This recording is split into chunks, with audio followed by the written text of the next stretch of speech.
வாரத்திற்குள் எங்க தலைவர் தளபதி அவர்கள் தமிழ்நாடு முழுவதும் சுற்றுப்பயணம் போறாரு. மக்களை சந்திக்க போறாரு.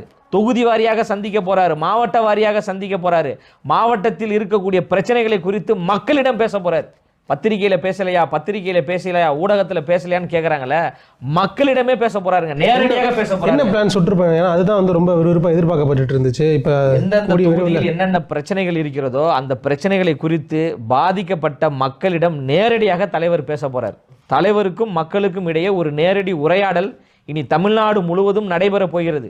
2 மாநாடை பார்த்தே இந்த கதி கலங்குறீங்கன்னா, தமிழ்நாடு முழுவதும் தலைவர் சுற்றுப்பயணம் போறாரு, தொகுதி வாரியாக போறாரு, மக்களை சந்திக்கிறாரு. அப்போ நீங்கள் என்ன பண்ணுவீங்க? பூரா தமிழ்நாடு காலி பண்ணிட்டெல்லாம் ஓடிடுவீங்களா? தமிழ்நாடு என்பது யாருக்கும் பட்டா எழுதிலாம் கொடுக்கல. திமுகவுக்கும் அதிமுகவுக்கும் பட்டா எழுதி கொடுக்கப்பட்டது கிடையாது. தமிழ்நாடு, இந்தியா என்பது ஒரு ஜனநாயக நாடு. எல்லோருக்கும் அரசியலுக்கு வருவதற்கு உரிமைகள் இருக்கு. அந்த அடிப்படையில் எங்கள் தலைவர் தளபதி அவர்கள், அண்ணன் விஜய் அவர்கள் பொது வாழ்க்கைக்கு வரார். அதனால் மக்கள் முடிவு செய்வாங்க யார் தமிழ்நாட்டின் முதலமைச்சராக வர வேண்டும் என்று.